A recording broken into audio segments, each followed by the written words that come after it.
जी हाँ, जब कंधों से कंधे मिलते हैं तो वो उत्साह बढ़ता है, वो जोश बढ़ता है, वो जुनून हमारे अंदर पूरी तरह से फैल जाता है कि हमें जीत कर दिखाना है। लेकिन हम हार या जीत की बात क्यों करते हैं? हम पीस और टॉलरेंस की बात क्यों नहीं करते हैं? आज है 16 नवंबर और आज है international day for piece and tolerance. और जब हम पीस की बात करते हैं, जब हम शांति की बात करते हैं, जब हम टॉलरेंस की बात करते हैं, तो एक आम इंसान के हिसाब से उसकी अलग-अलग परिभाषा है। लेकिन अगर हम एक सिपाही के नजरिए से बात करते हैं तो उसके दिल में पीस को लेकर क्या अरमान उठते हैं, टॉलरेंस को लेकर वो क्या सोचते हैं? इस बारे में बात करने के लिए हमारे साथ है colonel H S. Chauhan, ex president, Indian mountaineering Foundation. Sir, बहुत बहुत स्वागत है आपका कार्यक्रम में। Thank you. सर, जानना चाहेंगे, क्योंकि हम पीस और टॉलरेंस के बारे में बात कर रहे हैं, तो कितना मुश्किल या आसान होता है बॉर्डर पर खड़े होकर पीस या फिर शांति की बात करना और वॉर जोन में रहते हुए शांति की कल्पना करना? जैसा आपने कहा कि बॉर्डर पे ये कितना कैसा होता है, तो पहली चीज ये है कि जब एक फौजी बॉर्डर पर होता है, जी। पीस और टॉलरेंस की जब बात आती है तो मेरे मुताबिक उसमें दो तीन जो सिचुएशंस होती है। जी। पहली, जहाँ जवान पोस्टेड है जिस ऑर्गेनाइजेशन में, कंपनी में, जैसे मैं था, मैं इन्फेंट्री में था, हम्म। और बॉर्डर पर वही जाते हैं, इन्फेंट्री वाले ज्यादातर होते हैं, आईटीबीपी, बीएसएफ भी होती है। तो वहाँ पहली चीज, जिस ग्रुप में हम रहते हैं, जिस कंपनी में या बटालियन में रह रहे हैं, विद इन दैट, तो वहाँ शांति को अचीव करना, मेंटेन करना एक बहुत बड़ा जरूरी इम्पोर्टेंट पार्ट है, और साथ में ही लिंक्ड है आपका टॉलरेंस जी। या डिसिप्लिन का पार्ट कह लीजिए आप उसे, क्योंकि उसके बेस पर ही वहाँ सेट रूटीन्स होता है, एक्टिविटीज होती है, डिसिप्लिन होता है, और 24 घंटे सतर्क रहना पड़ता है बॉर्डर पर अगर आप हैं। जी। वो उनके लिए जिनके अपोजिट आप वहाँ बैठे हैं, और डिपेंड करता है कि उस वक्त उस जगह सिचुएशन कैसी है। अगर जैसा एग्जांपल में पाकिस्तान बॉर्डर के साथ हमारा जब ज्यादातर है, तो ना कोई आपस में अच्छी अंडरस्टैंडिंग एज ए कंट्री नहीं रही है, तो वो वहां तक आगे पर्कुलेट हो जाती है, नीचे आ जाता है, क्योंकि जो दो बॉर्डर पे जो बैठे हैं उनको एक दूसरे के साथ कोई डायरेक्ट एनिमिटी या कोई दुश्मनी नहीं होती है, जी। लेकिन वो देश की खातिर होती है। अगर जैसे अभी क्रिकेट की टीम पाकिस्तान से आ रही थी, तो उनके जो क्रिकेट के हेड थे उन्होंने कहा कि एक दुश्मन मुल्क में जा रहे हैं। तो जब ऐसा चीज जी। आती है, तो जब हम ये बोलते हैं कि दुश्मन बैठा है, तो वो उस किस्म का ही दिमाग में ख्याल होता है। लेकिन अगर जैसे हम नॉर्थ ईस्ट का बॉर्डर लें, जहाँ बर्मा के साथ है, जी। वहाँ ऐसा कोई सिचुएशन नहीं है, तो वहाँ उनके साथ हम उनको दुश्मन नहीं बोलते, वो हमें नहीं बोलते हैं, क्योंकि वहाँ आपस में दोस्ती किस्म का होता है। तो जो शांति और टॉलरेंस की बात है, तो डिपेंड करता है कि आप किस जगह किस हालत में हैं। तो पहली बात मेरे मुताबिक ये है कि अगर पहला तो इंसान को अगर पीस, शांति अपनी ऑर्गेनाइजेशन में जहाँ हम काम करते हैं वहाँ मेंटेन करनी बड़ी जरूरी है, और उसके बाद टॉलरेट करना, चाहे वो जूनियर्स है चाहे सीनियर्स है। जी। कहीं से हुक्म मिलता है, कहीं को हुक्म देना पड़ता है, जी। और बहुत सारी ऐसी चीजें करनी पड़ती हैं जो कि सेट होती है, सिक्योरिटी से रिलेटेड होती है, और जिनकी में कमजोरी दिखाने से कभी नुकसान हो सकता है, और जानी नुकसान भी हो सकता है ऑर्गेनाइजेशन को। जी। उसके लिए जरूरी होता है कि आपस में शांति रखी जाए, और साथ में डिसिप्लिन भी रखा जाए, टॉलरेंस भी उसी में आता है, और वो लीडर का काम होता है कि वो मेंटेन करे। जी। क्योंकि जो हमारे ग्रुप होते हैं, जैसे मैं मराठा से हूँ, तो महाराष्ट्र के वहाँ लोग होंगे, तो वो अलग अलग डिस्ट्रिक्ट से होंगे, तहसील से होंगे, तो वहाँ भी थोड़े बहुत आपस में कुछ ना कुछ लोकल इश्यूज आपस के होते हैं। कोई छुट्टी जाने का है, कोई दूसरी चीज का है, कोई काम करने का, कोई ड्यूटी का है। तो एज ए लीडर जो होता है, तो हमें बड़ा ध्यान रखना पड़ता है कि आप ऐसी चीज ना करें। तो मैं इसका एक एग्जांपल देता हूँ कि मैंने क्या डिवाइस किया था। मैं बर्मा बॉर्डर पे था। जी। वो वहाँ पर बर्मा में नागालैंड के जो उग्रवादी, जिनको हॉस्टाइल बोलते थे, उनके कैंप्स थे। कोई डायरेक्ट इंसर्जेंसी नहीं थी, लेकिन वो जो लोकल थे, जिस गांव के साथ में हमारी पोस्ट थी बॉर्डर पर, वहाँ रिश्तेदारी थी इधर उधर पुरानी, और लोग आते जाते थे, चाहे चोरी से आए, छुपके से आए, लेकिन ऐसा कोई रिस्ट्रिक्शन, उन मतलब कि उनका आपस में कोई दुश्मनी नहीं थी। लेकिन जो जो उग्रवादी थे वो वहां से आते थे, यहाँ से कुछ कलेक्ट करके ले जाते थे, या इनके यंग लड़कों को ले जाते थे, भर्ती कराते थे। तो उसके लिए गांव वालों के साथ दोस्ती ठीक रखना बड़ी जरूरी थी। जी। और नॉर्मल में क्या होता है मैडम कि जब गांव वालों के साथ रखते हैं, फौज वाला अगर अपने टिपिकल फौजी तरीके से रहेगा तो बड़ा डिसिप्लिन से रहता है फौज, और गांव वाला भी डरा रहता है। हाँ। और कम्युनिकेशन इतना इंडिपेंडेंट या फ्री नहीं होता है, फ्रेंडली नहीं होता है। जी। तो मैंने डिवाइस किया था कि वहाँ एक स्कूल था, स्कूल में टीचर थे यूपी के, थे हम अरुणाचल में, तिरप में, बर्मा बॉर्डर पर। तो उससे जब मेरी बातचीत हुई गांव वालों के साथ, तो स्ट्रिक्टनेस दिखानी पड़ती थी। तो पता किया कि स्कूल में सिर्फ 7 बच्चे पढ़ रहे हैं। ओह। मैंने उससे पूछा, मैंने कहा क्यों? कहते ये लोग पढ़ाने नहीं जाना चाहते, आने नहीं देते स्कूल में, ऐसा है तैसा। इसमें 1-2 लोग हैं जो थोड़े से डोमिनेटिंग है, गांव बूढ़ा है, बदमाश है, ऐसा है। तो हमने क्या किया कि पहले अपने कंपनी वालों को पहले उन्हें समझाया, सिखाया कि तुम गांव में किसी को कभी डराओगे, धमकाओगे नहीं, बात ही नहीं करोगे।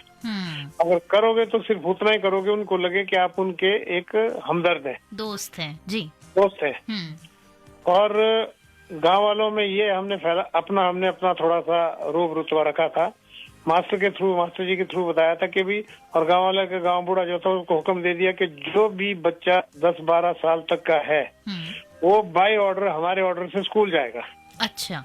ओके। और स्कूल वालों को बोला कि इनका जो कॉपी पेंसिल वगैरह का खर्चा है वो सब हम कंपनी की तरफ से देंगे। अच्छा। और हमने एक अपना आदमी लड़का जो है अच्छा पीटी का इंस्ट्रक्टर था, उसको सिविलियन कपड़े पहना के उसको गांव में रखते थे किसी और वजह से, इन्फॉर्मेशन के लिए। और वो उनको वहां जाके पीटी सिखवाता था। ओके।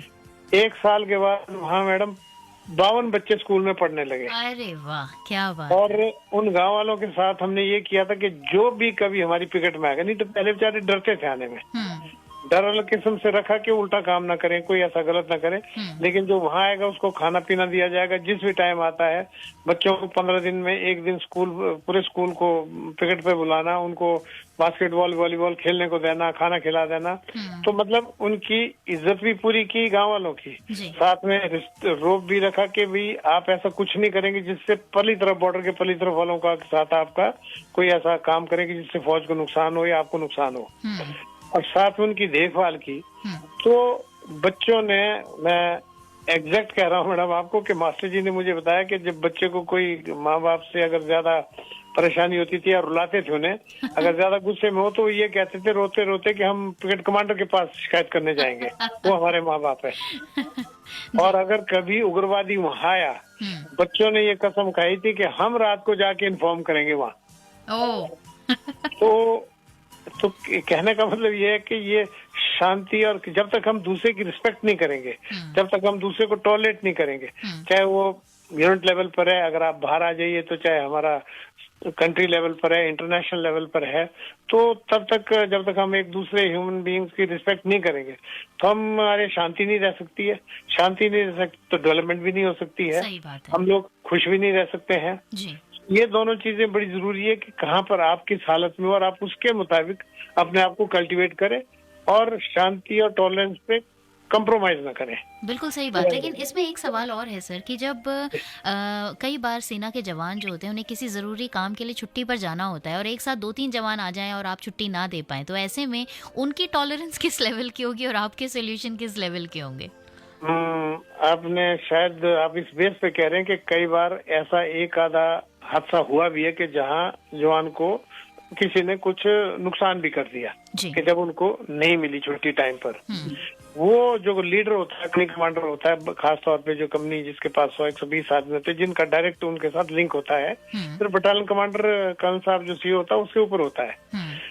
अगर आपकी अपने जवानों के साथ अच्छी